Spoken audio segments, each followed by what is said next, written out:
트럼프 미국 대통령이 한국 등 70여 개 국가는 90일간 상호 관세를 유예하고 10% 기본 관세만 부과하는 반면 중국에 대한 관세는 125%로 올리겠다고 발표했습니다. 이재명 전 더불어민주당 대표와 한동훈 전 국민의힘 대표가 오늘 제21대 대통령 선거 출마를 공식 선언합니다. 헌법재판관 후보자로 지명된 이완규 법제처장이 한덕수 대통령 권한대행의 결정을 존중한다며 자진 사퇴하라는 민주당 요구를 거부했습니다. 지난달 경기도 양주 군부대에서 발생한 헬기와 무인기 충돌 사고는 군이 무인기의 기능 업데이트를 파악하지 못한 것이 원인으로 확인됐습니다. 시청자 여러분 안녕하십니까? 도널드 트럼프 미국 대통령이 우리나라 시간으로 어제 오후 1시부터 발효됐던 상호관세 방침을 전격적으로 수정했습니다. 우리나라를 포함해 협상 의지가 있는 70여 개 국가에 대해서는 90일 동안 상호관세 유예 기간을 두기로 한 건데요. 이에 따라 우리나라는 당분간 대부분의 미국 수출 품목에 대해 25%가 아닌 10% 관세만 매겨지게 됐습니다. 그런가 하면 미국은 보복 관세로 맞대응했던 중국에 대해서는 관세를 125%로 인상하겠다고 밝혔습니다.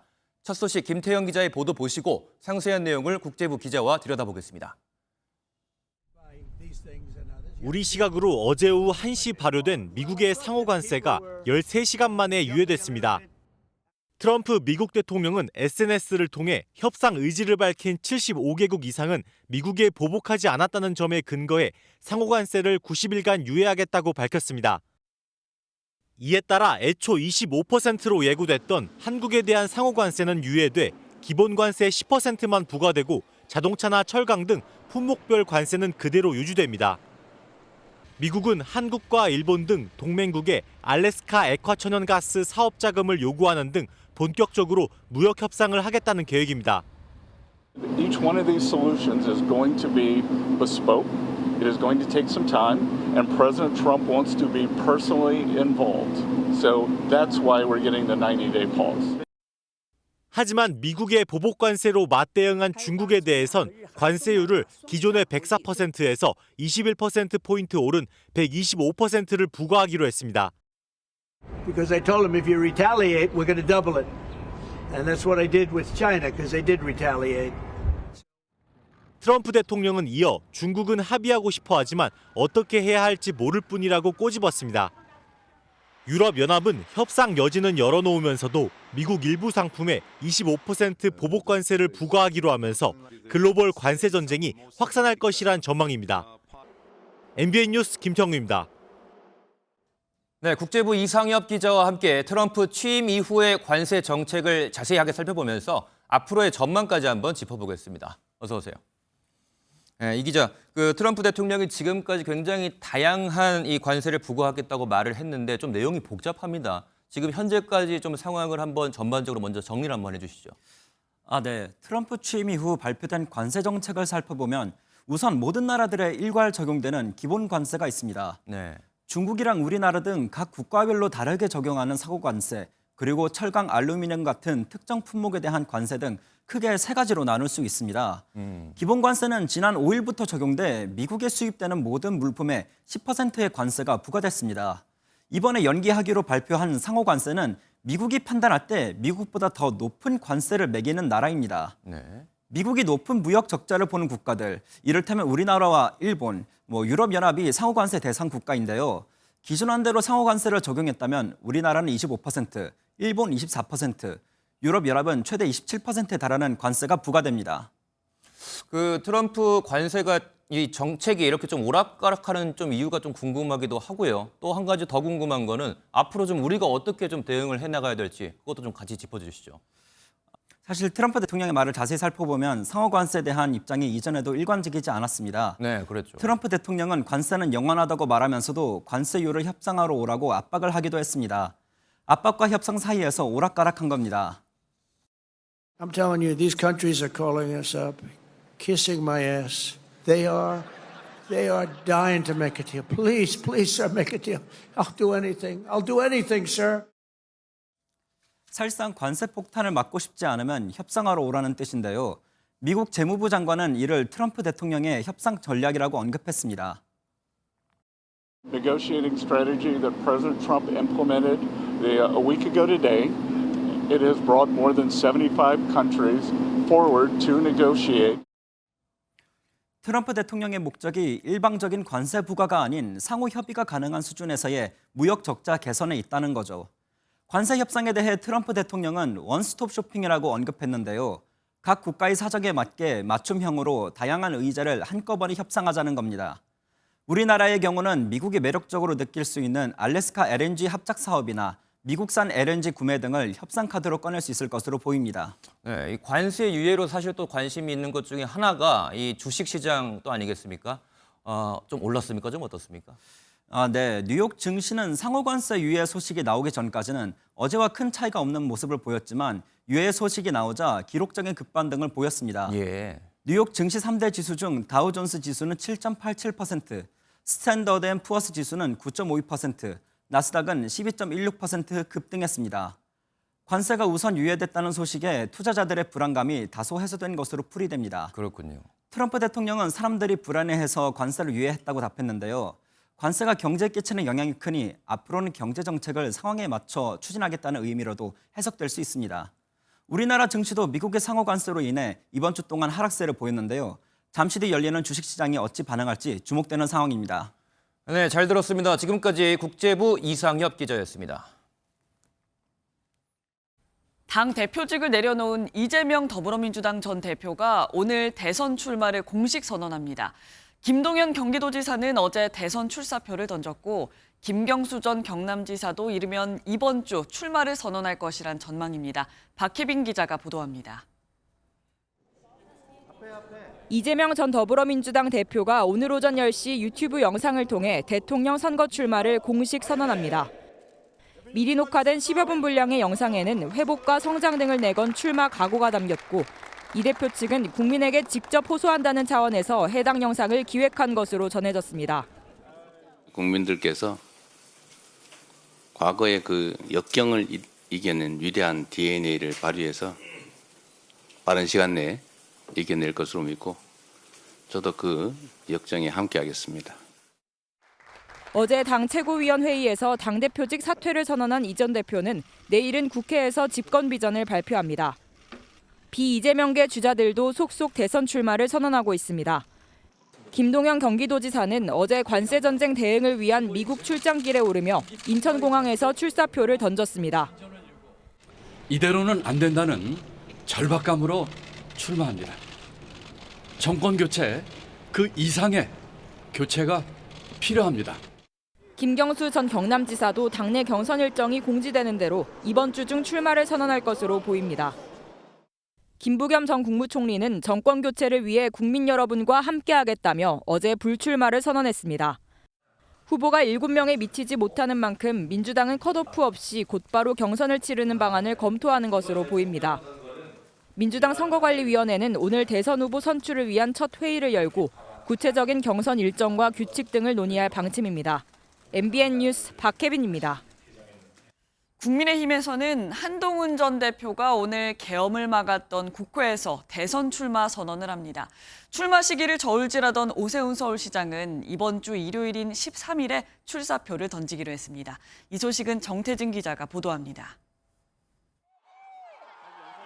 한동훈 전 대표는 오늘 오후 2시 국회 본관 앞 계단에서 제21대 대통령 선거 출마를 선언합니다. 한 전 대표 측은 계엄을 막은 공간이자 헌법 가치가 담겨 있는 곳이라며 출마 선언 장소를 국회로 택한 이유를 설명했습니다. 그래도 다시 돌아가도 계엄을 막았을 것 같습니다. 김문수 전 장관도 이재명 전 민주당 대표를 피고인이라 부르며 대선 출마를 선언했습니다. 12가지 죄목으로 재판받고 있는 피고인 이재명을 상대하기에는 가진 것 없는 깨끗한 손 이 김문수가 제격이 아니겠습니까? 국민의힘 대권 주자 중 한 명으로 꼽혀온 원희룡 전 장관은 윤석열 정부가 탄핵 사태를 맞은 데에는 자신에게도 큰 책임이 있다며 이번 대선에 출마하지 않겠다고 밝혔습니다.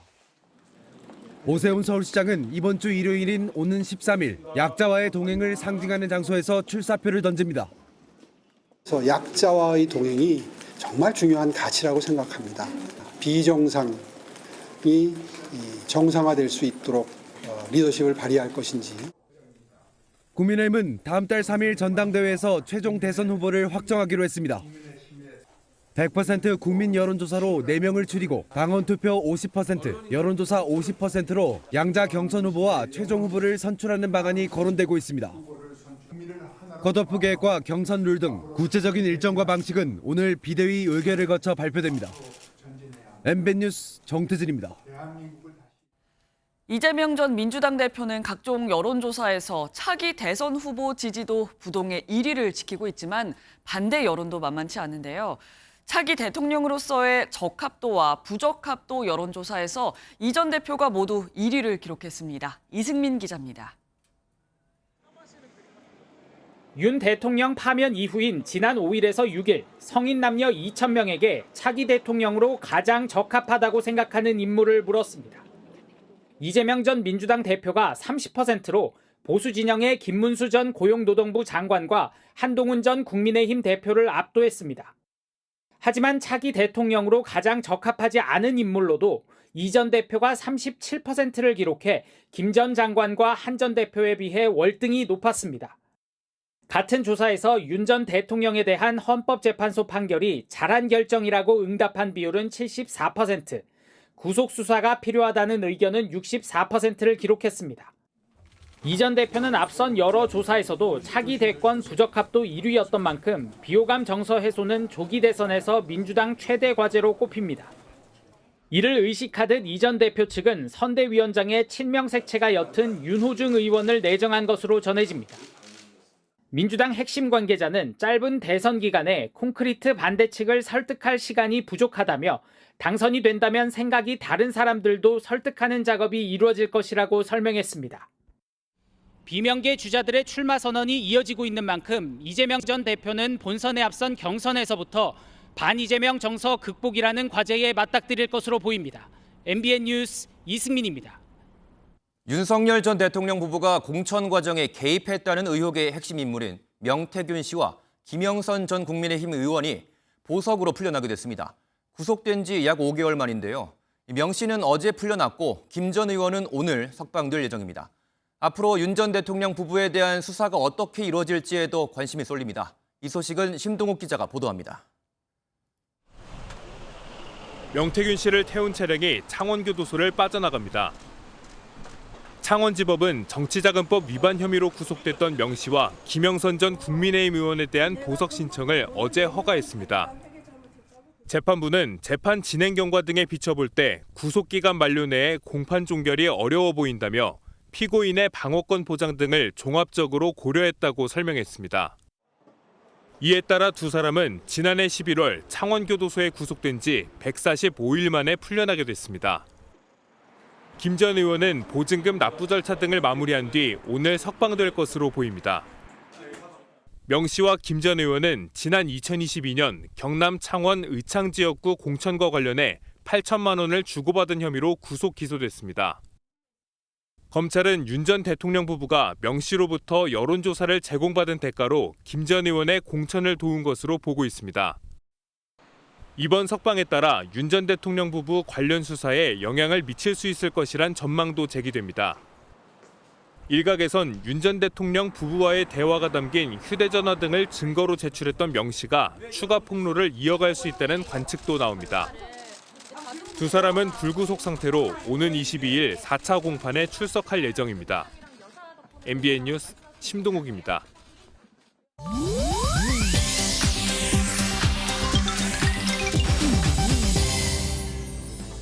인터넷에 화제가 되고 있는 소식을 모아 전해드리는 인터넷 와글와글입니다. 광주 북구의 한 아파트에 주차된 화물차에 붙은 손편지가 논란입니다. 한 온라인 커뮤니티에 올라온 사진인데요. 아파트 입주민이 화물차 운전자에게 보낸 편지입니다. 우리 아파트 입구는 아파트의 얼굴이라며 주차할 때는 뒤편 주차장을 이용해달라는 내용이었습니다. 이 글을 커뮤니티에 올린 글쓴이는 화물차 보고 창피하다고 말하는 건 무슨 심보냐 꼬집었는데요.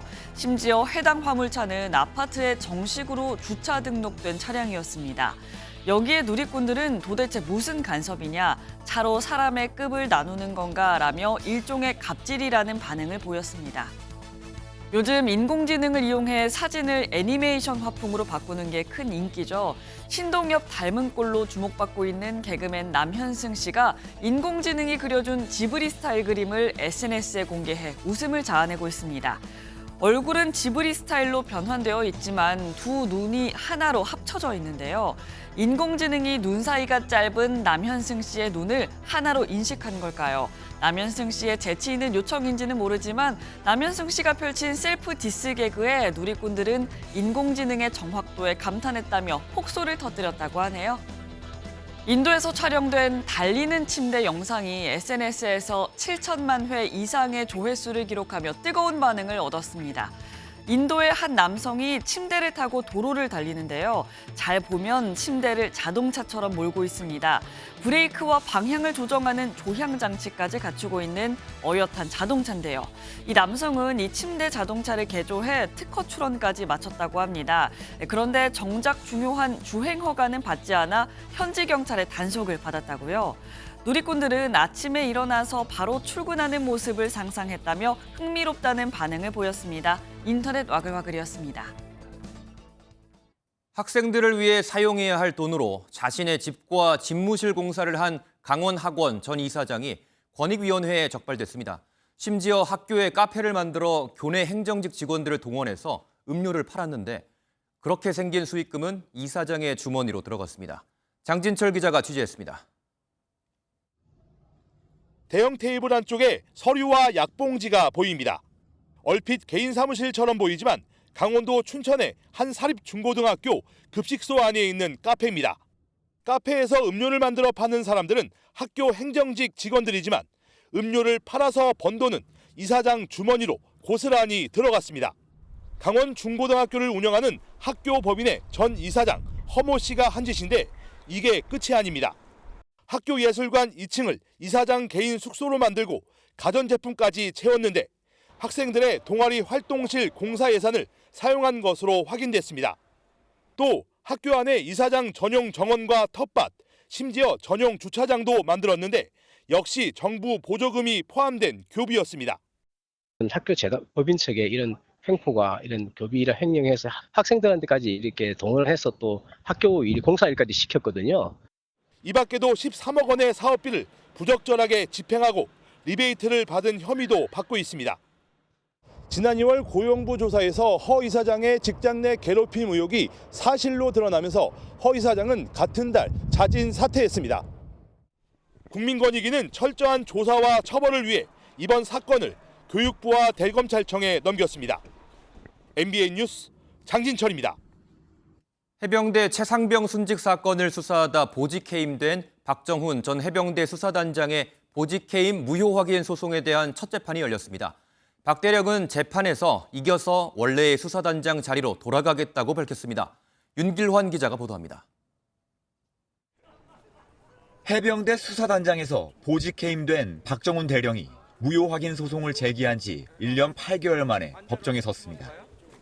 박 대령은 2023년 8월 채모 상병 사망 사건 수사 결과에 대해 경찰 이첩을 보류하라는 상부의 지시를 따르지 않았다며 보직해임됐습니다.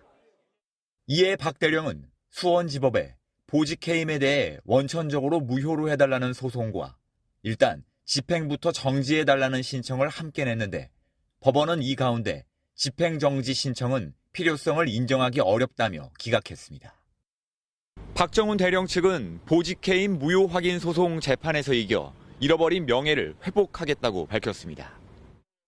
보직해임 취소를 통해서 진정하게 원래의 자리였던 수사단장 자리로 복귀하는 것을 시작으로 명예회복에 박 대령의 보직해임 사유가 된 항명과 상과 명예훼손 혐의에 대해 국방부 중앙지역 군사법원은 지난 1월 1심에서 무죄를 선고한 바 있습니다. 이후 박 대령은 보직해임 1년 6개월 만인 지난달 7일 해병대 인사근무차장으로 임명됐지만 이 자리는 원래 없던 직위로 박 대령을 위해 한시적으로 만든 걸로 알려졌습니다.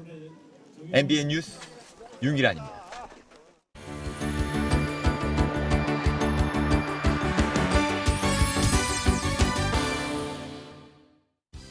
굿모닝 월드입니다. 작은 다이아몬드 반지 하나에 등장해 전 세계가 술렁이고 있습니다. 세계적으로 희귀한 블루 다이아몬드가 공개됐기 때문인데요. 어떤 보석인지 현장으로 가볼까요? 아랍에미리트의 한 전시장. 지중해의 푸른 빛을 닮은 지중해 블루 다이아몬드가 영롱하게 반짝입니다. 블루 다이아몬드는 전 세계에서 가장 희귀한 다이아몬드 중 하나로 알려져 있는데요. 10캐럿이 넘는 이 다이아몬드의 가격은 우리 돈으론 무려 300억 원에 달한다고 합니다. 남아프리카 공화국의 컬리난 광산에서 발견돼 약 6개월간의 공정을 거쳐 대중에 공개됐는데요. 이 밖에도 100캐럿의 오렌지 다이아몬드 등 다양한 빛깔의 다이아몬드가 눈길을 끌었습니다. 이게 바로 자연의 신비와 인간의 기술이 함께 탄생시킨 걸작이 아닐까 싶네요. 60년 넘게 가족이라고 믿고 지냈던 사람들이 알고 보니 피 한 방울 섞이지 않은 남이었다는 걸 알게 되면 어떤 기분이 들까요? 병원의 실수로 일어난 일이라고 합니다. 미국 뉴욕에 사는 맥마흔 씨는 최근 황당한 소식을 접했는데요. 64년간 친부모라고 믿었던 사람들이 알고 보니 피 한 방울 섞이지 않은 남이었던 겁니다. 한 병원에서 몇 분 간격으로 맥마흔 씨와 같은 성씨를 가진 또 다른 아기가 태어나면서 아기가 뒤바뀌었다고 합니다. 맥마흔 씨는 함께 자란 형제 자매들과는 조금 다른 외모로 놀림을 받기도 했다는데요. 얼마 전 DNA 검사로 부모가 친부모가 아니라는 걸 알게 됐습니다. 하지만 사과 한마디 듣지 못한 맥마흔 씨는 현재 해당 병원을 고소한 상태라는데요. 잃어버린 60년의 세월과 함께 행복을 되찾길 진심으로 바랍니다. 지난해 11월부터 우기를 맞은 볼리비아에는 폭우가 이어지면서 피해가 잇따르고 있는데요. 볼리비아 정부도 비상사태를 선포한 상황입니다. 하지만 몇 달째 계속되는 폭우로 복구가 늦어지면서 이젠 동물들까지 지쳐가고 있다고 하네요.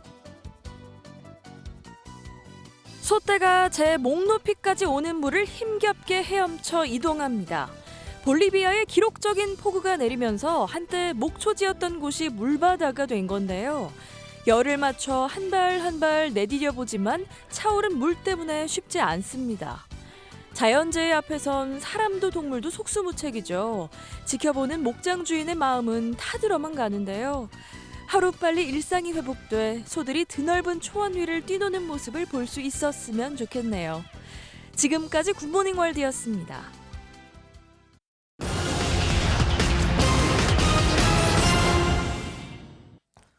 오늘의 굿모닝 경제입니다. 지난달 서울 아파트 경매 건수는 172건으로 전달보다 3분의 1 수준으로 줄어든 것으로 나타났습니다. 강남 송파구 일부가 토지거래 허가구역에서 일시 해제되면서 집값이 오르자 경매 취소가 속출한 데 따른 것으로 풀이됩니다. 관세 전쟁 우려에 뉴욕 증시가 폭락하면서 지난달 국내 미국 주식 투자자들의 평균 수익률이 마이너스 2.8%를 기록했습니다. 1월 평균 수익률은 8.7%, 2월은 4%였지만 고공행진하던 기술주의 최근 약세에 마이너스로 돌아선 것으로 분석됩니다. 국내 배달앱 이용자 1명당 월 평균 결제 금액이 10만 원에 가까운 것으로 나타났습니다. 각종 배달앱 사용자 2만여 명을 조사한 결과 30대 사용자의 결제자 수와 금액이 모든 연령층에서 가장 높았습니다. 12.3 비상계엄 선포를 방조했다는 이유 등으로 탄핵 소추된 박성재 법무부 장관의 탄핵 심판 결과가 오늘 오후 2시에 나옵니다. 헌법재판소가 국회 탄핵 소추를 인용하면 박 장관은 파면되고 소추를 기각하거나 각하할 경우 직무에 복귀합니다. 도심 곳곳이 그야말로 봄입니다. 이곳은 봄꽃 축제가 열리고 있는 서울 여의도의 모습인데요. 이제 서울에도 어느덧 벚꽃이 가득 피면서 분홍빛 물결을 이뤘습니다. 오늘도 완연한 봄 날씨가 이어지겠습니다. 한낮 기온은 19도, 내일은 24도까지 올라서 더욱 따뜻하겠습니다. 다만 주말부터는 날이 급변합니다. 전국에 봄비가 흠뻑 쏟아지면서 기온이 뚝 떨어지겠는데요. 휴일 아침에는 서울이 5도 안팎까지 떨어져 춥겠습니다. 오늘 수도권과 부산, 울산 지역은 초미세먼지 농도 나쁨 수준 보이겠습니다. 오후 한때 영남 지방은 5mm 안팎의 비가 조금 내리겠습니다.